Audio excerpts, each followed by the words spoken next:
हर हर महादेव। कल्पना कीजिए एक ऐसा विवाह जिसमें स्वयं ब्रह्मा, विष्णु, इंद्र, समस्त देवता, ऋषि मुनि, गंधर्व, यक्ष और किन्नर उपस्थित हों। एक ऐसी बारात जिसमें देवताओं के साथ भूत प्रेत, पिशाच और गढ़ भी नाच रहे हों। और एक ऐसे वर जिनके शरीर पर भस्म लगी हो, गले में सर्प हो, जटाओं में गंगा विराजमान हो और मस्तक पर अर्धचंद्र सुशोभित हो। यह कोई साधारण विवाह नहीं था, यह था भगवान शिव और माता पार्वती का दिव्य मिलन। एक ऐसा मिलन जिसने सृष्टि के संतुलन को पुनः स्थापित किया।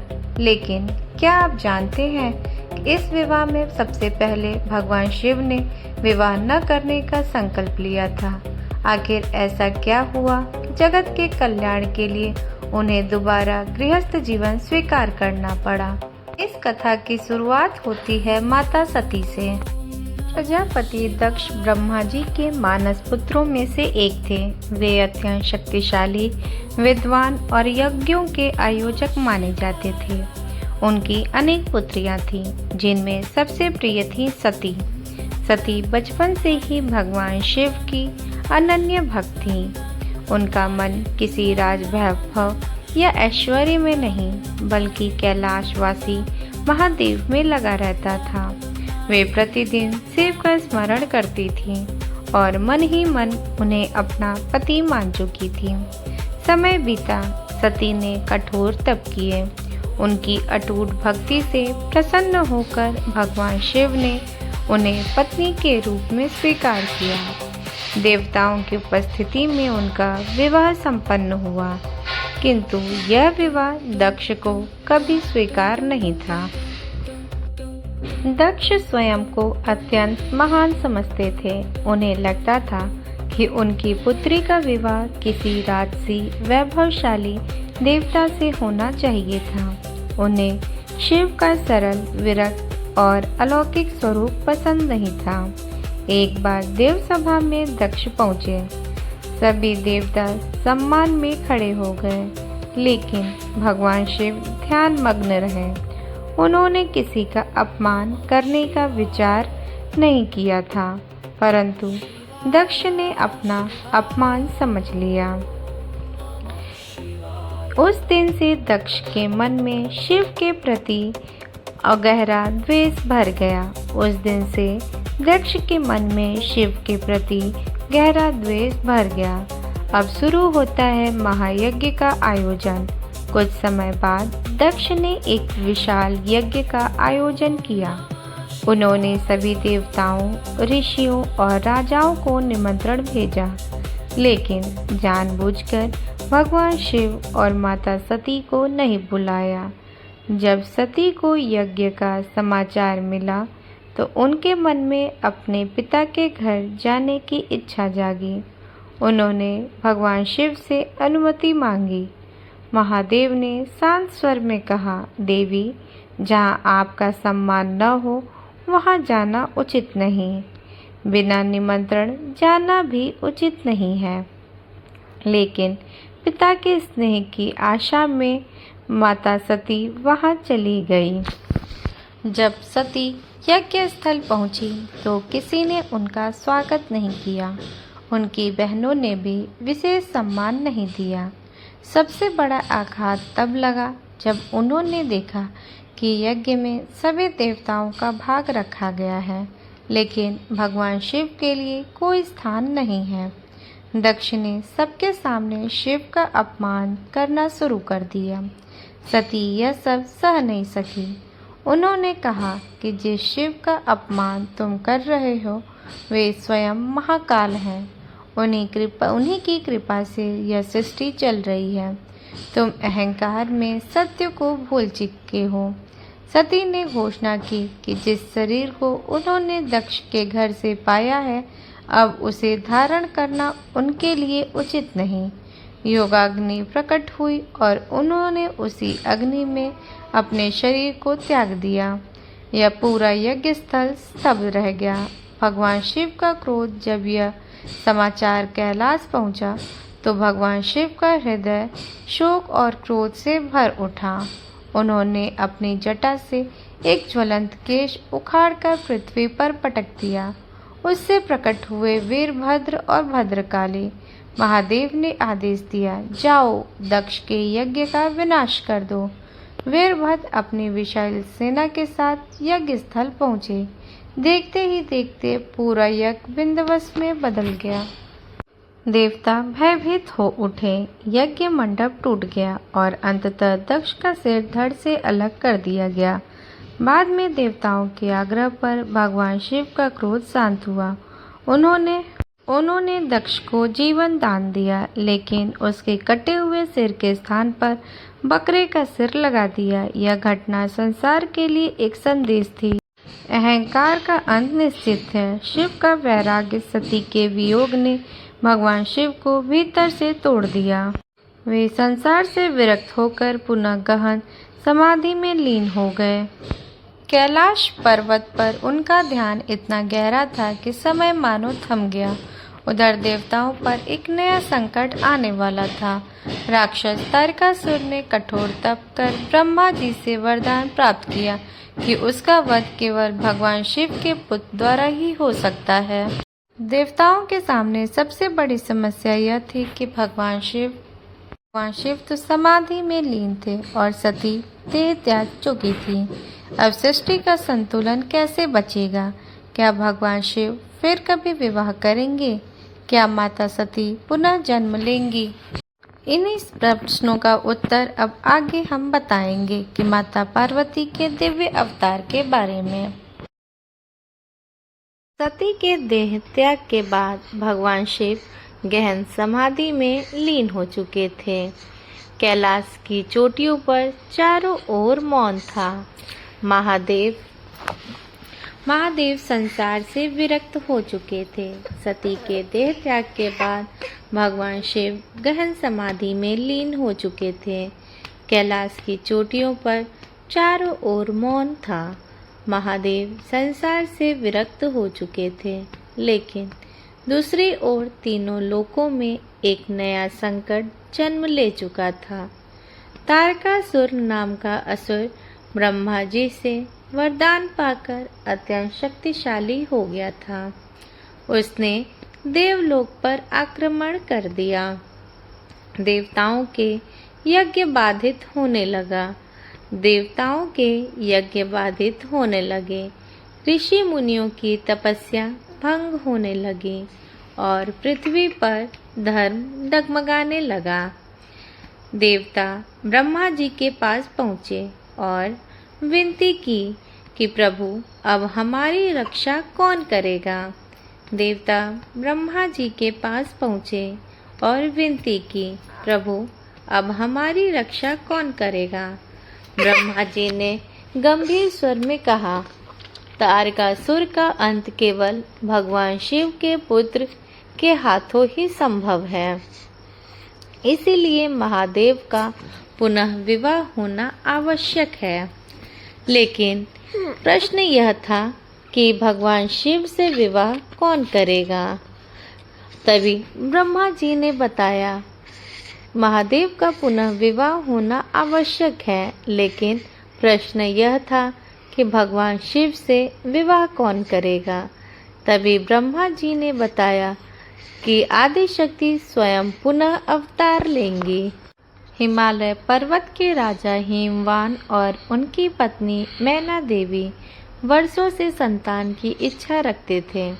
उन्होंने देवी की आराधना की। उनकी भक्ति से प्रसन्न होकर आदिशक्ति ने उनके घर जन्म लेने का वरदान दिया। समय आने पर एक तेजस्विनी कन्या का जन्म हुआ। पूरे हिमालय में उत्सव मनाया गया। देवताओं ने पुष्प वर्षा की। ऋषियों ने आशीर्वाद दिया। उस कन्या का नाम रखा गया पार्वती, अर्थात पर्वत की पुत्री। बचपन से ही पार्वती असाधारण थी। वे दयालु, तेजस्वी, विनम्र और आध्यात्मिक प्रवृत्ति की थी। उन्हें महलों से अधिक वन, नदी और तपस्वियों का संग प्रिय था। नारद मुनि की भविष्यवाणी। एक दिन देवर्षि नारद राजा हिमवान के महल पहुँचे। राजा और रानी ने उनका आदर सत्कार किया और उनसे अपनी पुत्री का भविष्य जानने का आग्रह किया। नारद जी ने पार्वती का हाथ देखकर कहा, यह कोई साधारण बालिका नहीं है, यह स्वयं आदि शक्ति का स्वरूप है। इसका विवाह ऐसे पुरुष से होगा जो संसार के सबसे महान योगी हैं, जिनके पास न राजमहल है, न आभूषण, न वैभव, जिनके शरीर पर भस्म है, गले में सर्प है और जिनका निवास कैलाश है। मैना देवी चिंतित हो उठी। उन्हें लगा कि ऐसी कठोर जीवन शैली वाला वर उनकी पुत्री के लिए कैसे उचित होगा। लेकिन पार्वती के हृदय में जैसे कोई भूली हुई स्मृति जाग उठी। उन्हें भीतर ही भीतर अनुभव हुआ कि उनका जीवन भगवान शिव को समर्पित है। कुछ समय बाद भगवान शिव हिमालय क्षेत्र में गहन तपस्या के लिए आए। राजा हिमवान ने उनके सेवा का दायित्व पार्वती को सौंप दिया। प्रतिदिन पार्वती भगवान शिव के लिए फल, पुष्प और जल लेकर जाती। वे मौन भाव से उनकी सेवा करती। महादेव समाधि में लीन रहते, किंतु पार्वती के निष्काम सेवा और भक्ति से प्रसन्न थे। देवताओं ने देखा कि यही उचित समय है। कामदेव का प्रयास। देवताओं ने कामदेव से प्रार्थना की, यदि महादेव समाधि से बाहर नहीं आए तो तारकासुर का अंत कभी नहीं होगा। कामदेव ने वसंत ऋतु को साथ लिया। वन में सुगंधित फूल खिल उठे, पक्षियों का मधुर कलरव गूंजने लगा, मंद पवन बहने लगी। शिव पर अपना पुष्प बाण छोड़ दिया। उसी क्षण भगवान शिव की समाधि भंग हुई। उन्होंने ध्यान लगाया और समझ गए कि यह सब किसने किया। महादेव का तीसरा नेत्र खुला। उस दिन दिव्य अग्नि से कामदेव तत्काल भस्म हो गए। पूरा ब्रह्मांड कांप उठा। कामदेव की पत्नी रति विलाप करने लगी। उनकी करुण पुकार सुनकर भगवान शिव का हृदय द्रवित हो गया। उन्होंने वरदान दिया कि कामदेव अब शरीर के बिना भी संसार में प्रेम और आकर्षण का कार्य करेंगे। इसी कारण उन्हें अनंग भी कहा जाता है। पार्वती का कठोर संकल्प। महादेव की घटना के बाद भी पार्वती का मन विचलित नहीं हुआ। उन्होंने निश्चय किया, यदि भगवान शिव को प्राप्त करना है तो केवल तपस्या के द्वारा संभव है। उन्होंने राष्ट्रीय वस्त्र त्याग दिए, आभूषण उतार दिए, वन में जाकर रहना आरंभ किया। पहले उन्होंने फल खाए, फिर केवल पत्तों पर जीवन बिताया। कुछ समय बाद पत्ते भी छोड़ दिए। इसी कारण उनका नाम अर्पणा पड़ा, अर्थात जिसने पत्तों का त्याग कर दिया। वर्ष बीतते गए। गर्मी की प्रचंड धूप, वर्षा की तेज धाराएं और हिमपात की कठोर ठंड कुछ भी उनकी तपस्या को डिगा नहीं सका। उनका मन केवल एक ही मंत्र का जप करता, ओम नमः शिवाय। भगवान शिव की परीक्षा। देवताओं ने भगवान शिव से कहा, प्रभु, पार्वती की तपस्या अब पूर्ण हो चुकी है। महादेव मुस्कुराए। उन्होंने सोचा, भक्ति की परीक्षा आवश्यक है। वे एक वृद्ध ब्राह्मण का रूप धारण करके पार्वती के सामने पहुँचे। ब्राह्मण ने पूछा, पुत्री, इतनी कठोर तपस्या किसके लिए कर रही हो? पार्वती ने विनम्रता से उत्तर दिया, भगवान शिव को पति के रूप में पाने के लिए। ब्राह्मण हंस पड़े। उन्होंने कहा, शिव, वे तो शमशान में रहते हैं, शरीर पर भस्म लगाते हैं, गले में सर्प धारण करते हैं। उनके पास न धन है न महल। ऐसे व्यक्ति को पति बनाकर तुम क्या पाओगी? पार्वती ने शांत लेकिन दृढ़ स्वर में कहा, आप भगवान शिव को नहीं जानते। वे योगियों के स्वामी हैं, करुणा के सागर, स्वयं महादेव हैं। संसार का समस्त वैभव उनके चरणों की धूल के समान है। यदि मुझे जन्म जन्मांतर तक तप करना पड़े तब भी मैं केवल शिव को ही अपना पति स्वीकार करूंगी। इतना सुनते ही वृद्ध ब्राह्मण मुस्कुराए। क्षण भर में उनका रूप बदल गया। चारों ओर दिव्य प्रकाश फैल गया। सामने स्वयं भगवान शिव अपने वास्तविक स्वरूप में खड़े थे। महादेव बोले, देवी, तुम्हारी भक्ति, धैर्य और समर्पण ने मुझे प्रसन्न कर दिया है। महादेव बोले, देवी, तुम्हारी भक्ति, धैर्य और समर्पण ने मुझे प्रसन्न कर दिया है। मैं तुम्हें अपनी अर्धांगिनी के रूप में स्वीकार करता हूँ। पार्वती की वर्षों की तपस्या सफल हो चुकी थी। देवताओं ने आकाश से पुष्प वर्षा की। ऋषियों ने हर हर महादेव का जय घोष किया। लेकिन अभी सबसे अद्भुत दृश्य शेष था।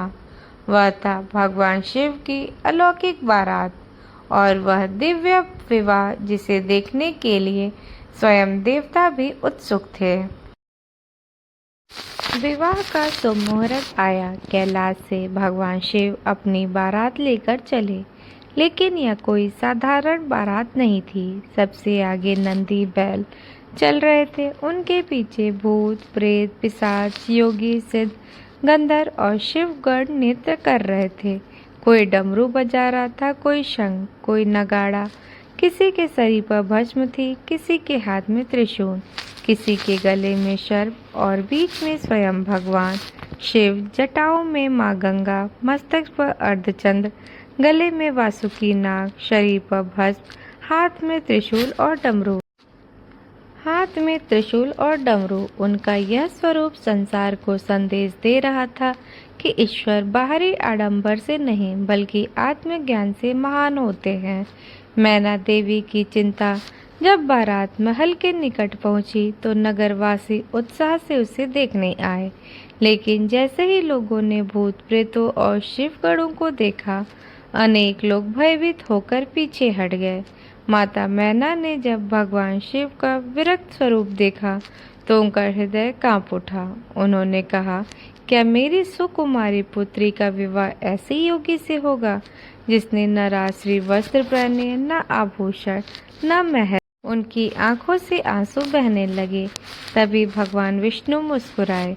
उन्होंने माता मैना से कहा, देवी, आप जिनको साधारण योगी समझ रही हैं, वे स्वयं देवों के देव महादेव हैं। उनका वास्तविक स्वरूप अनंत, दिव्य और अनुपम है। भगवान शिव का दिव्य रूप माता मैना की इच्छा को देखकर भगवान शिव ने अपनी योग माया प्रकट की। क्षण भर में उनका स्वरूप बदल गया। अब उनके शरीर में सैकड़ों सूर्य के समान दिव्य प्रकाश निकल रहा था। उनके मुकुट में रत्न चमक रहे थे। दिव्य वस्त्र, आभूषण और अलौकिक तेज से पूरा वातावरण प्रकाशित हो उठा। देवता उनकी स्तुति करने लगे। माता मैना विस्मित रह गई। उन्होंने हाथ जोड़कर कहा, प्रभु, मुझे क्षमा करें, मैं आपके वास्तविक स्वरूप को पहचान नहीं सकी। भगवान शिव मुस्कुराए। उन्होंने पुनः अपना सरल स्वरूप धारण कर लिया, क्योंकि महादेव को वैभव नहीं, सादगी प्रिय है। विवाह मंडप शुभ मुहूर्त में विशाल मंडप सजाया गया। ब्रह्मा जी पुरोहित बने। भगवान विष्णु ने कन्या पक्ष का दायित्व संभाला। सभी देवता, ऋषि, गंधर्व और अप्सराएं उपस्थित थीं। मंगल मंत्रों की ध्वनि से पूरा हिमालय गूंज उठा। राजा हिमवान और माता मैना ने अत्यंत श्रद्धा के साथ अपने पुत्री का कन्यादान किया। उन्होंने कहा, प्रभु, आज से हमारी पुत्री आपकी अर्धांगिनी है। कृपया इसे सदैव अपने प्रेम और करुणा का आश्रय दीजिए। भगवान शिव ने पार्वती का हाथ अपने हाथों में लिया। अग्नि को साक्षी मानकर दोनों ने 7 फेरे लिए। उस क्षण संपूर्ण ब्रह्मांड मानो आनंद से भर उठा। आकाश से पुष्प वर्षा होने लगी। देवताएं जय घोष करने लगे, हर हर महादेव। विवाह का आध्यात्मिक अर्थ यह केवल 2 व्यक्तियों का मिलन नहीं था, यह था शक्ति और शिव का मिलन, प्रकृति और पुरुष का मिलन, ऊर्जा और चेतना का मिलन। माता पार्वती शक्ति हैं, भगवान शिव चेतना है। शक्ति के बिना शिव निष्क्रिय है और शिव के बिना शक्ति दिशाहीन। इसीलिए कहा जाता है शिव शक्त्या युक्तो यदि भवति शक्तः प्रभविन्तु, अर्थात शक्ति के साथ ही शिव सृष्टि की संचालन में प्रकट होते हैं। कार्तिकेय का जब कुछ समय बाद भगवान शिव और माता पार्वती के तेज से कार्तिकेय का जन्म हुआ। यही वह दिव्य पुत्र थे जिनके बारे में ब्रह्मा जी ने भविष्यवाणी की थी। जब कार्तिकेय युवा हुए तो उन्होंने देवसेना का नेतृत्व किया। भीषण युद्ध में उन्होंने तारकासुर का वध किया और देवताओं को भय से मुक्त कराया।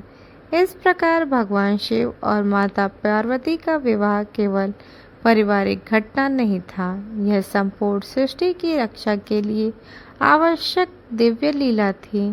कथा से मिलने वाली सीख। इस कथा से हमें अनेक शिक्षाएं मिलती हैं। पहली यह है कि सच्चा प्रेम कभी स्वार्थ पर आधारित नहीं होता। माता पार्वती ने वर्षों तक तप किए लेकिन कभी अधीर नहीं हुई। दूसरी, अहंकार का अंत निश्चित है। प्रजापति दक्ष का उदाहरण हमें यह सिखाता है। तीसरी, बाहरी रूप देखकर किसी का मूल्यांकन नहीं करना चाहिए। महादेव का वास्तविक भाव उनके भीतर था, बाहरी आभूषण में नहीं। चौथा यह है कि धैर्य, तप, विश्वास और समर्पण से असंभव भी संभव हो जाता है। तो जब भी हम हर हर महादेव कहते हैं तो केवल भगवान शिव का नाम नहीं लेते, हम उस चेतना का स्मरण करते हैं जो हमें अहंकार से मुक्त करती है। हम उस शक्ति को प्रणाम करते हैं जो हमें कठिन परिस्थितियों में भी अडिग रहना सिखाती है, और हम उस दिव्य मिलन को याद करते हैं जिसने संसार को यह संदेश दिया कि जब चेतना और शक्ति एक हो जाती है तब असंभव भी संभव हो जाता है। यदि यह कथा आपके हृदय को स्पर्श कर गई हो तो आपके जीवन में भगवान शिव और माता पार्वती के आदर्शों को अपनाने का प्रयास करें। महादेव से प्रार्थना है कि आपके जीवन से भय, दुख, अहंकार को दूर करें तथा आपको सत्य, धैर्य और भक्ति के मार्ग पर चलने की शक्ति दें। तो बोलिए देवों के देव महादेव की हर हर महादेव।